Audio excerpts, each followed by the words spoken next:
Well, hello and welcome to our session. I'm Rebecca Itzkowicz and my colleague Donna Donna Johnson, Johnson. and we're excited to share with you some ideas around counting frames and 10 frames as tools for building strong number relationships. Let's get started, Donna. All right, Rebecca, that sounds like a great idea. So the first thing we would like you to do is to answer this question: what is number sense? So we want you to think about someone who you think has strong number sense. It might be an adult, it might be a child. What does that look like that they have strong number sense? What comes to your mind? So if you have that picture of that person in your mind, we'd like to share with you a definition by Howden that we think is a really good definition of number sense. So Rebecca, what words stand out to you as you look at this definition? I think that the idea of relationships jumps out at me. The relationships amongst the numbers, this idea of visualizing, of having a visual idea of what the quantities look like, this idea of exploring and playing with numbers in a variety of contexts and how these numbers relate to each other, that builds this good intuition because you have those relationships. I think one word that really stands out to me is that idea of visualizing that math is so visual, and we need to make it visible to young children. Not just young children, all children, but especially to young children. So this idea of number sense, we want to kind of unpack it a little bit as we think about these four number relationships that we believe build strong number sense. Now, these aren't the only number relationships, but these are four important ones that we feel are that we want to start with. And so this first one is this idea of spatial arrangements.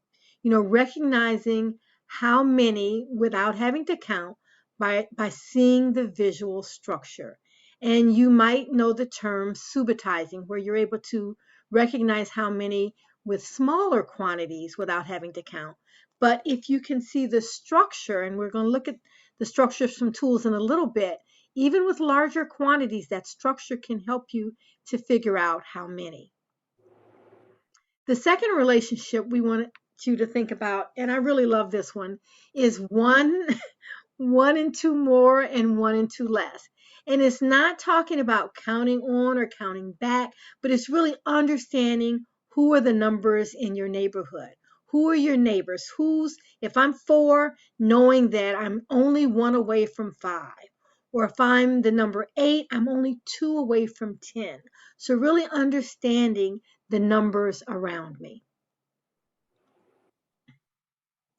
This third relationship, part whole, is understanding that numbers can be made up of smaller quantities.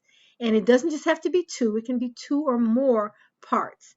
So we can decompose a larger quantity into smaller quantities, and we can take smaller quantities and put them together or compose them to make larger quantities.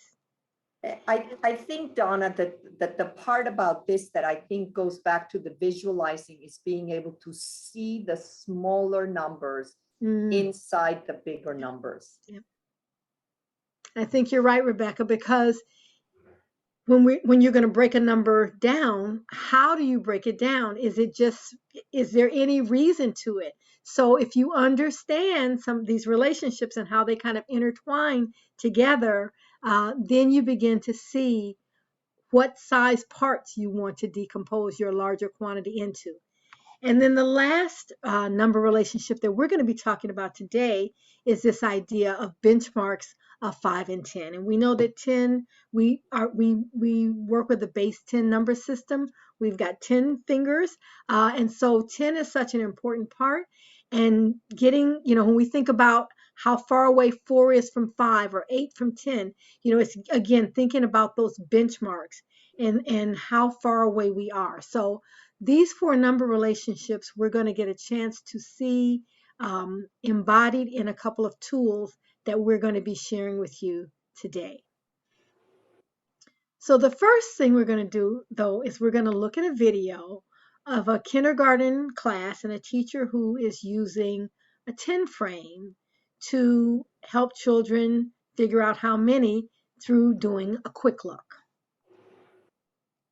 And I'm not going to do a lot of talking. We're going to ask you to just pay attention to what are you hearing children say about how many they see and how they see it, and what is the teacher trying to draw their attention to. Jesslyn, what did you see? 6, Stacey? 7, What did you see, Arjun? 7, 7, 7. 7, What did you see? 7? 7. 7? Tell me how you saw 7, Brody. Because the top was filled in and 2 more would make 7. How did you think about that? The top was filled in, And 2 more would make 7. so you knew that was how many? 5. 5?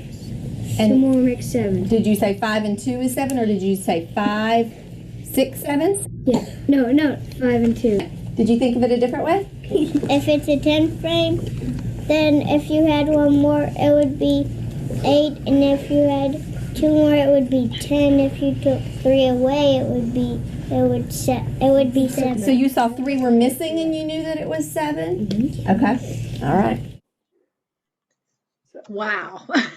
Wow, so much happening in that very short clip, right? And Mhm. and the number relationships are just jumping out by the use of the tool and the kinds of conversations that the teacher is having with the children, right? Because- Go No, ahead. I was going to say, I love how when the little boy said that the top row was filled and 2 more make 7, and she could have just taken that and said, okay, but she circled back and said, so the top row is filled, so what does that mean?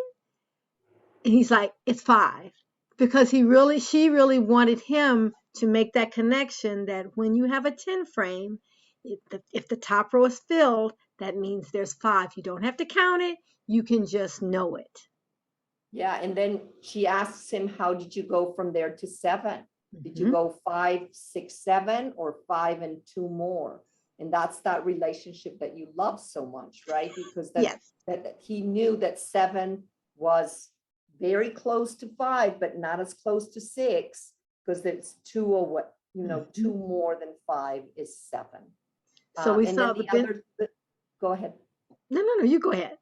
And the other little boy was paying attention to the empty spaces, right? So that benchmark to 10 Mhm. is so important, that he didn't just see the 7 there, but he saw that with 3 more, that would have been 10, even though he started with 8, that 1 more would have been 8 and 2 more would have been 10. But then that idea that the empty spaces are just as important within that, and understanding that benchmark to 10, and that 7 is close, but not as close as 8 to 10, right? So those relationships were really coming out. They were. So, and just in a conversation, as they're talking about not just how many did they see, but how did they see it?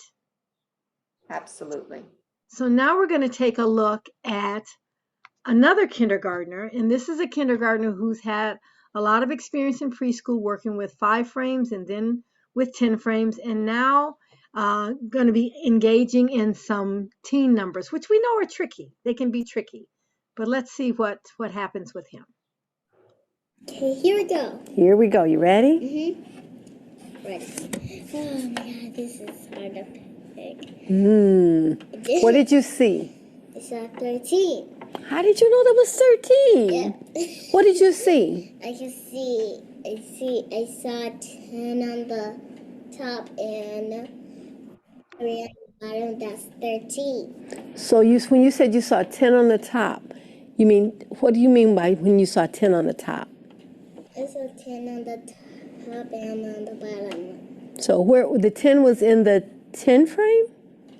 And then where were the 3? On the bottom. So there were 3 on the bottom just out there by themselves. Okay. All right. You ready? Yep. Okay. Super. Super ready? Okay, here we go. 16. You said that so fast. Yeah. How did you know My that? brain tells me how many there are. Yeah, but you tell me, what did you see? It's 16. And how did you see the 16? What did you see? I saw 6. I saw 5 on the top and 1 on the bottom, and that makes the 6 and 10 on the 5 on the top and 5 on the bottom and 10, and that makes 16. Oh, so you saw a full 10 frame and you knew that was 10, and then you saw the 5 on the top and the one more, which made 16. Yeah.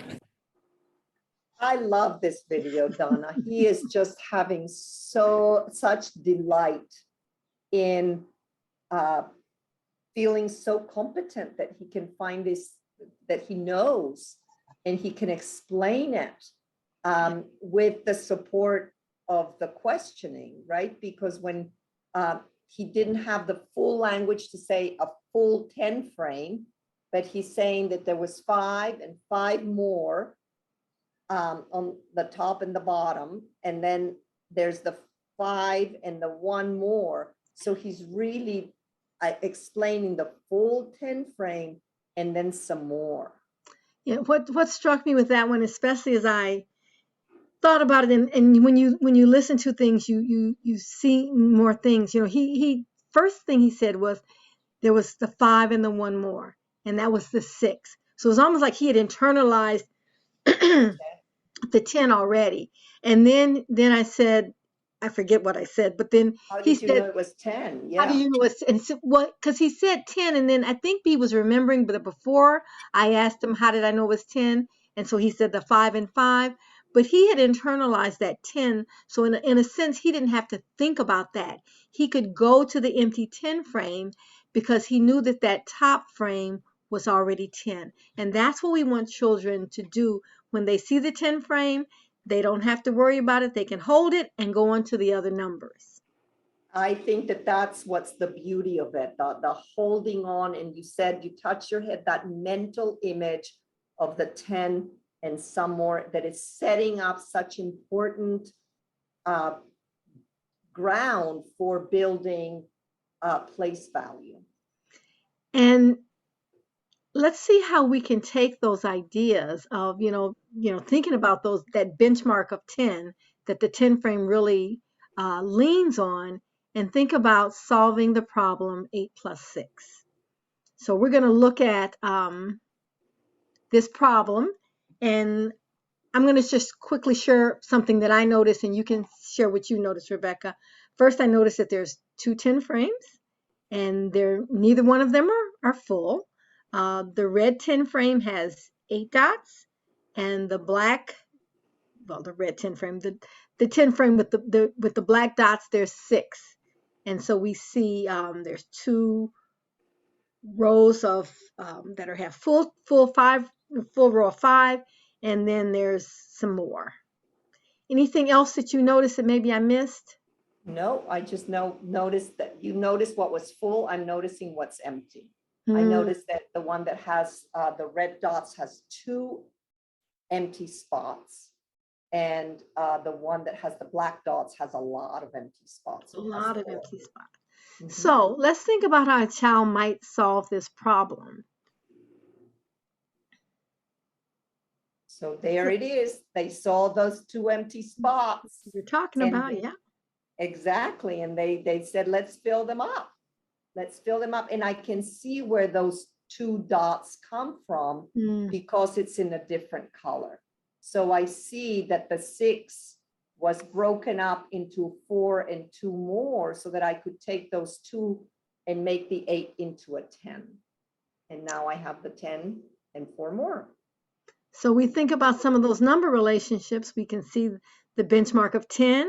We can see the parts and wholes as we're decomposing the 6 into 4 and 2. And the 2 more and the 2 less, right? The 2 and the spatial arrangements, because you notice those 2 because of the arrangement. So all 4 of those played a role in solving this problem. And so when we look at how you might think about it numerically, this is what it looks like. We decompose the 6 into 2 and 4. We add the 2 to the 8 to make the 10, and then we have 10 and 4. So this idea of making a 10 by decomposing the 6. Now, you would not write this out for your classroom. This is just something for us to understand how all of that complexity is happening really quite straightforwardly because the quantities are displayed visually, and we can see it makes sense about why we would make we would fill the 10 frame by breaking up the 6 into 2 and 4. Let's think about another possible way to solve a problem. Here we go with 8 plus 6 again. And what happened this time? My goodness, this time,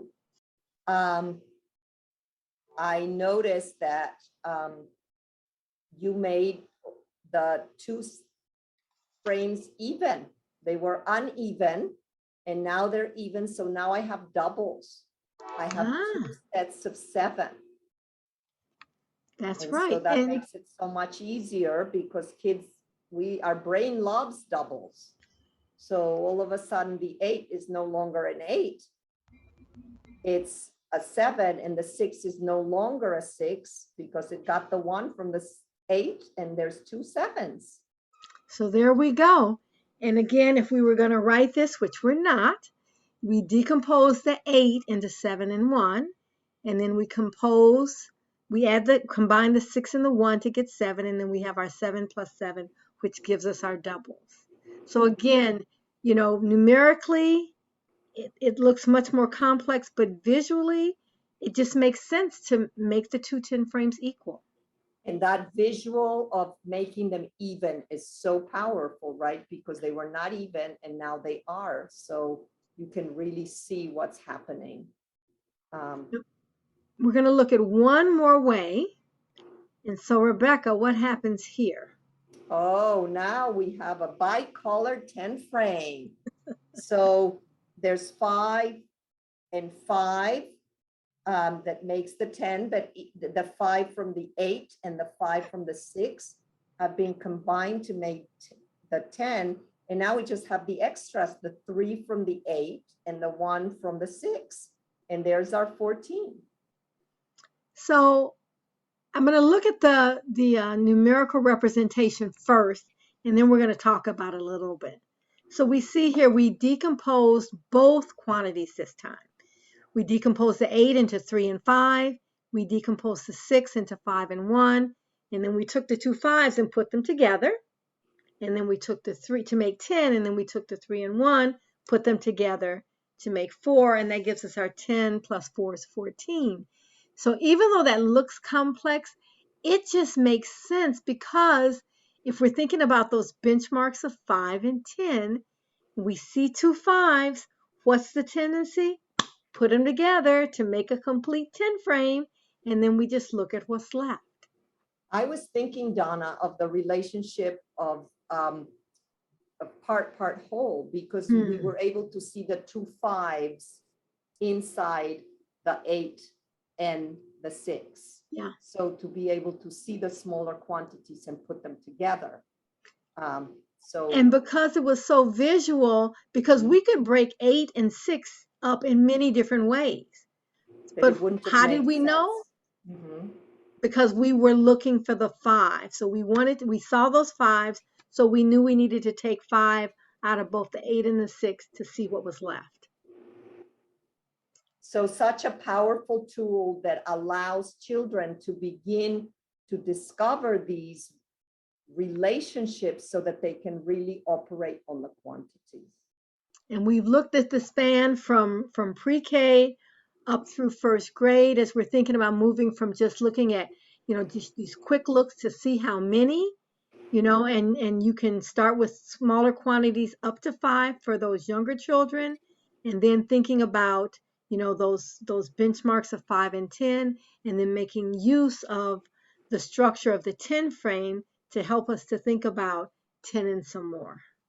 And I think we often think of the 10 frames as very juvenile, something that we want to get past because we want to get to the numeric representations.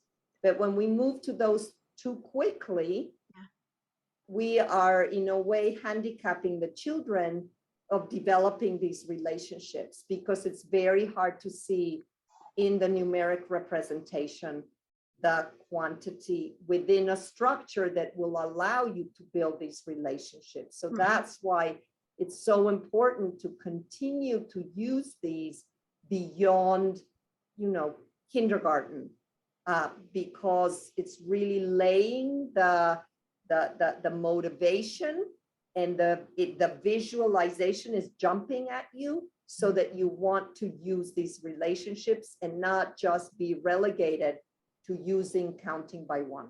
Yes, because we've seen a lot of very elegant strategies here. We've talked about making tens. We've talked about using doubles. We've talked about benchmarks of 5 and 10, and it's in each of those cases, it was the visual arrangement that drove us to think about that strategy. So we've spent a lot of time thinking about a 10 frame. Now we'd like to move to a different tool, a counting frame. And the counting frame was developed originally in the Netherlands. It was a mathematician who came up with it. It's a tool that, if you notice, if we look at the one on the left, it has 5 red beads and 5 white beads in one line. And there's space so that you can move them, and they slide very nicely. And on the right-hand side, we have the same thing, but in 2 rows. So we have 2 rows of 10 with some 5, some red and some white, but 2 sets of red beads and 2 sets of 5 white beads. And Rebecca, something that you said made me think about the differences, how the 10 frame and the counting frame are the same and how they're different, how they both have 10. If we think about especially the one on the left, that there's 5 and 5. In the 10 frame, the 5 are on top and then there's 5 on the bottom. But on the left-hand Reckon Rec, the 10 is, in a row. But if we move to the right-hand Reckon Rec, we can see 5 on the top, 5 on the bottom in red, and 5 on the top, 5 on the bottom in white. But something else you said about moving them, that we can move the beads on the Reckon Rec or counting frame, but with the 10 frame, and we can move them, we can move them in any amount that we want to. But in a 10 frame, we can't really do that. We have to kind of put those counters in one at a time, or maybe even 2 at a time. But it's an individual kind of thing as opposed to moving them as a unit. Yes, and so that you said the word unit, and one of the amazing things about this tool is that it nudges you to begin to think of unitizing, of moving a group of 5 without having to move one at a time. If all the reds are over to the left side, which is the working space, then you've got your 5. If all the white ones are there, now you've got 10 because they're all the 5 beads. There's no more, and we know that 5 and 5 more makes 10. So yeah, and we're going to see it when we watch some kindergartners working with this tool. Okay, and so this is the video that we're going to talk about. In this kindergarten class, they're playing a game of sorts called Guess My Way, where the teacher is sharing a quantity that she wants them to reproduce on their Reckon Recs, but they have to do it her way. And it's the same group of children that we saw earlier. All right, here we go. I've made 6. I want you to make 6, and I want you to hold it up when you've made 6. And I'm going to see if you've got my way.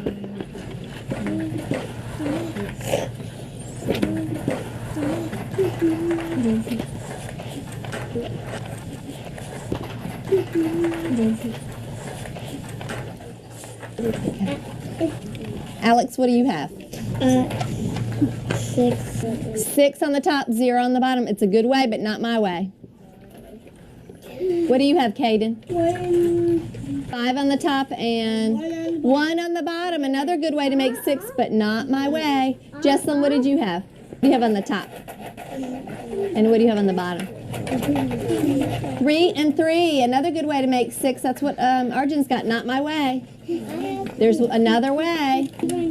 How many on the top? 4 on the top and 2 on the bottom. 4 on the top and 2 on the bottom. I was going to do that. She guessed my way. You got it. 4 on the top and 2 on the bottom. Do you see the joy there, Donna, of trying to guess the teacher's way? And there's so many other things going on, right? Because they're taking that idea of how do you decompose to compose a quantity.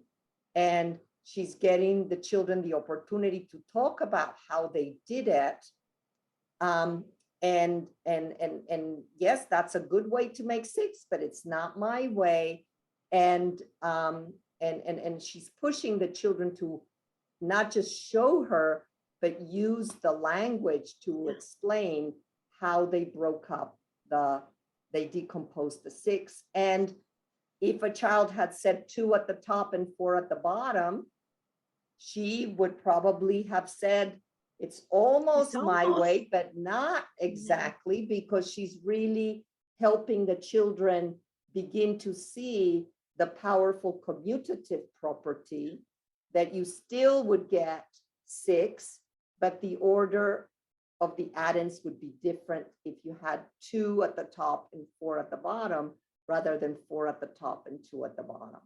And Rebecca, I really love how, in the context of, how do you represent, 6 on an accounting frame, how the children are able to see all of the different ways.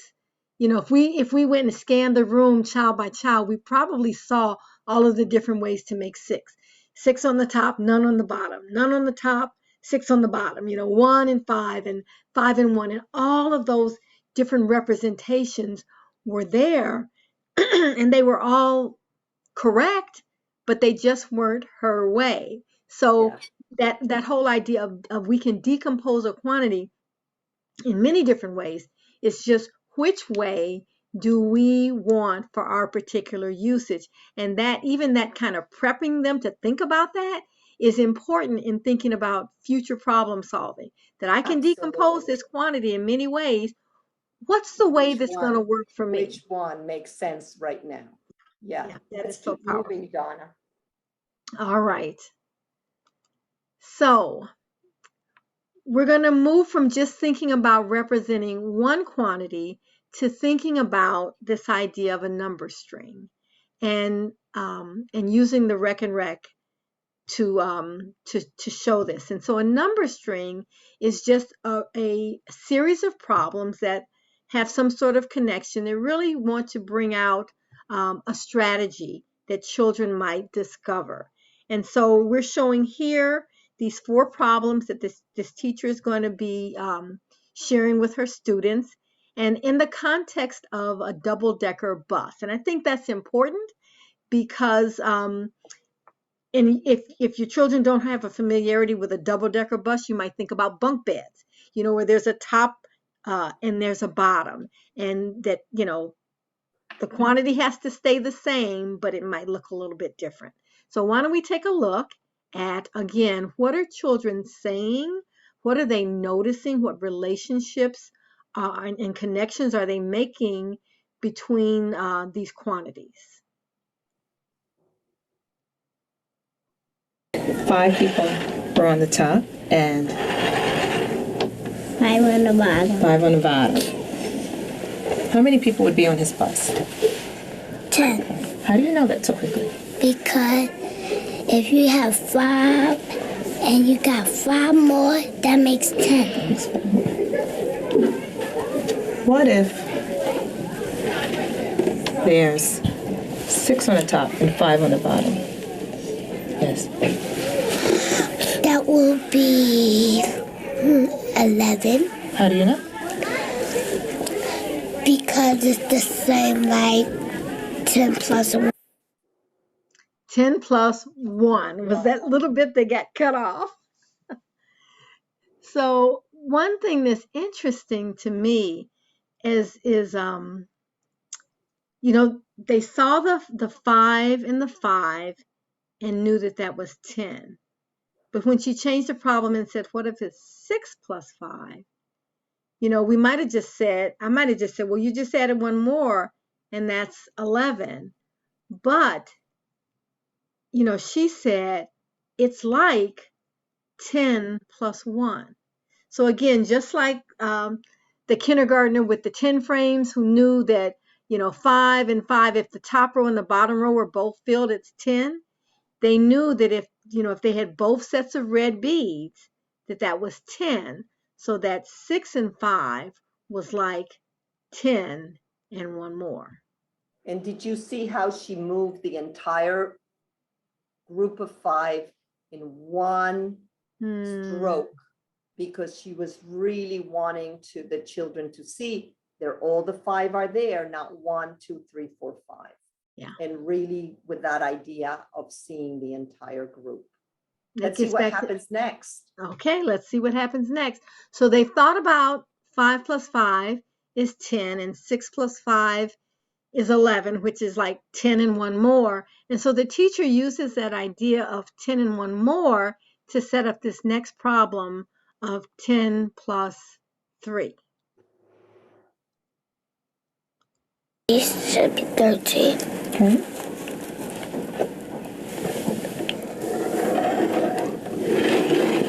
13. 13. How do you know, Ralavelle? Because you had 10 right there, and then you took 3 away, 2 away, and then it made, because 10 is right there, and I counted 3 more, and it was 13. Okay. And then? You took 2 more away, and then you put two more in, then it was 13. Wow. So there's a lot going on in that problem. So I'm wondering if this might help us to unpack it a little bit.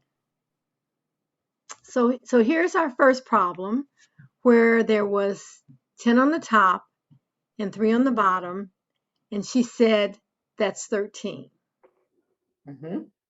So we kind of came in on the end of that. And then we saw some things happen. She moved 2 of the white beads on the top to the right, and then she moved 2 of the red beads that are on the bottom to the left,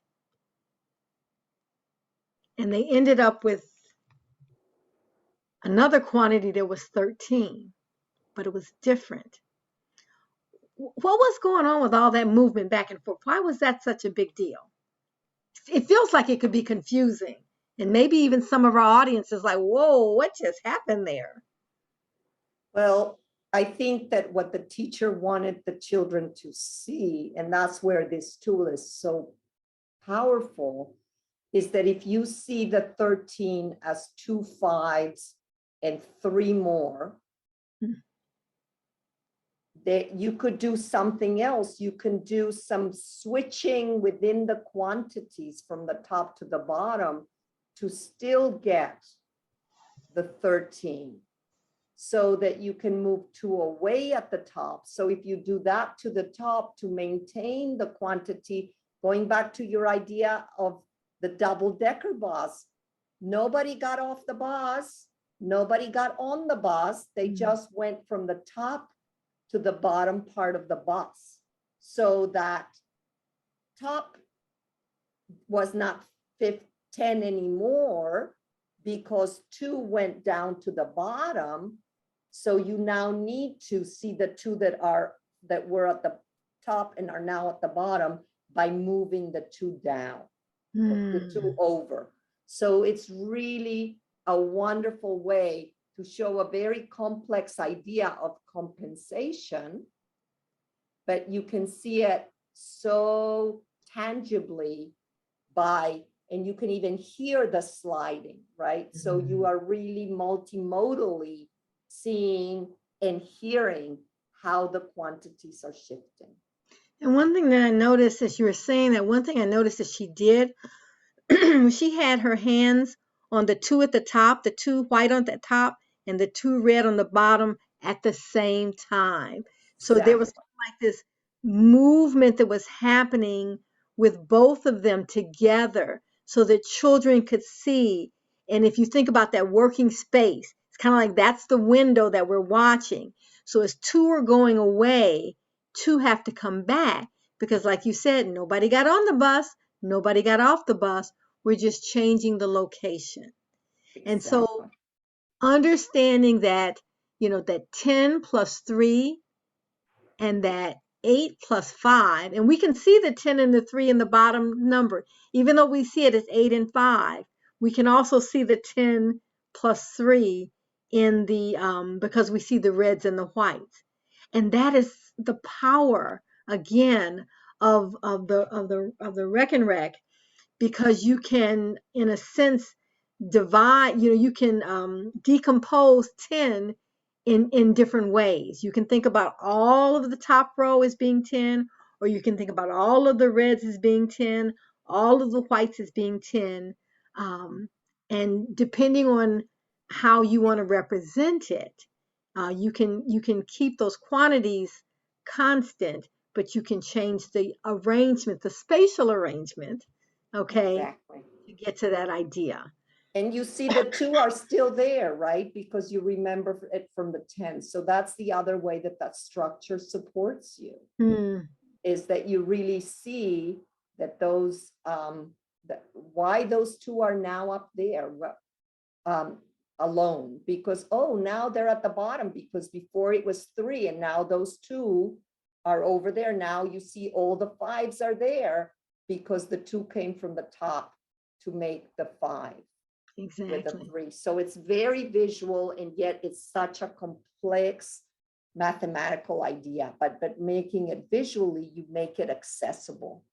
And you could see those kindergartners really working on it. And so they've had a lot of experience. This wasn't their first time using a counting frame, just like the first group of kindergartners we saw who were doing the Guess My Way, that was building in this idea of, in a sense, of compensation, because if the total doesn't change, sometimes it can be, 4 on the top and 2 on the bottom, or it can be 3 on the top and 3 on the bottom. So I have to move one from the top and move it to the bottom.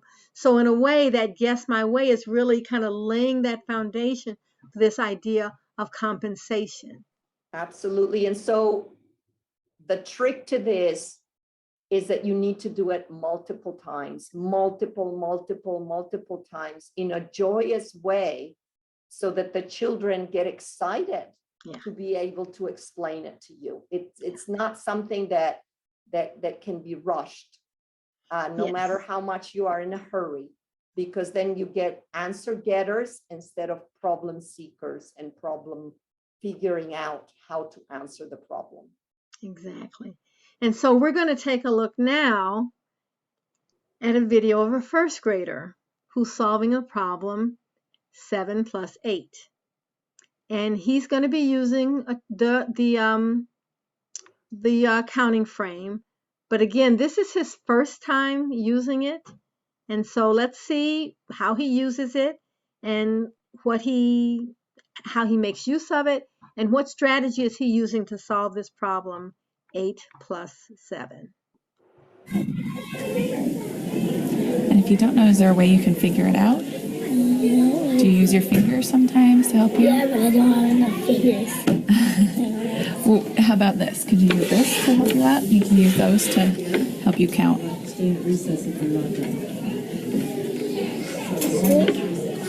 So the problem was 7 plus 8. Which one's the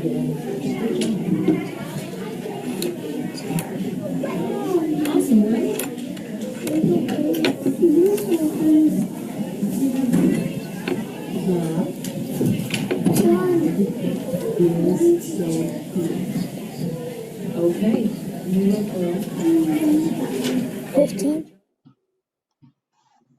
So he got the right answer, right? He did get the right answer, but did you notice how he did it? He Yeah. had to count more By than 3 one. times, and he had to move each bead at a time. And let's assume like that as we know, it's the first time he's encountering this tool. So maybe he doesn't know that if you move all the 5 reds, you have 5. But once he created the 7 at the bottom, Mhm. if he understood that number relationship of 1 more, he would have been able to say visually, I moved the same amount and just add 1 more. Or even if he went over, he could take some away. But it never occurred to him because all he was able to do, because relationships was not something that they had been focusing on, Yeah. is go back to the least elegant way to solve the problem. And something that you said really struck me, Rebecca. I don't think I had thought about it in that way before, but you said that once he had counted out the 7, if he understood that inside of 8 is 7, he could have just moved over those 7 beads, like you said, and added 1 more. But he wasn't, whatever. We don't know, They were but like separate entities. yeah, 7 was on its own, 8 was on its own. And then to join them, you had to start from 1. right. And so that's where number relationships can be so powerful, because as you're noticing that 7 is only 1 away from 8, what do I know about 7 and 7? Do I know my doubles? Can that help me? And how can I make use of that to add 1 more? Or even to see the 5 and the 5 and then the extras, right? Yeah. That would So have been so easily exactly. visible. If he had known the structure of the Reck and Rec, those 2 groups of red 5s, and then he would have seen, maybe he could have subitized the 3 and the And the 2. 2. And if he knew the 3 and 2 more, Benchmarks. Exactly. So again, we've talked about these number relationships. We've talked about the spatial arrangements and just the power of quantities being made visual for children to see. We've talked about 1 and 2 more and less, and just who are the numbers in my neighborhood. We've talked about parts and wholes and how we can decompose larger quantities into smaller quantities, and then in efficient ways compose smaller quantities to make bigger quantities, and then especially using that information to make use of benchmarks of 5 and 10, and how all of that is so important. And I think we want to close. And with those tools, just to say that remembering that those tools are amazing in helping the students build these relationships for themselves. So it's not one is better than the other, is that you need both. Yes. Because the affordances of each one of them are obviously similar, but yet they provide you something else that the other one does not. So you want to do both. Yes. And so, Rebecca, I'd like you to close with this. Yes, People so have had a chance to look. we started the session asking you to think about someone who has a strong number sense and what are they able to do. And we're ending with what happens to a person without number sense. And it says, to the person without number sense, arithmetic is a bewildering territory in which any deviation from the known path may rapidly lead to being totally lost. And we don't want that for our young children. We want them to be able to move efficiently through the forest of mathematics, knowing that there are ways to be efficient and effective, and those relationships can help them. And these tools are powerful ways to make those relationships visible. So thank you so much for being here, and we hope that you will bring these two tools to your classroom if you don't have them, and if you do, to start using them in new ways. That's right. So thank you again for your time. Bye-bye.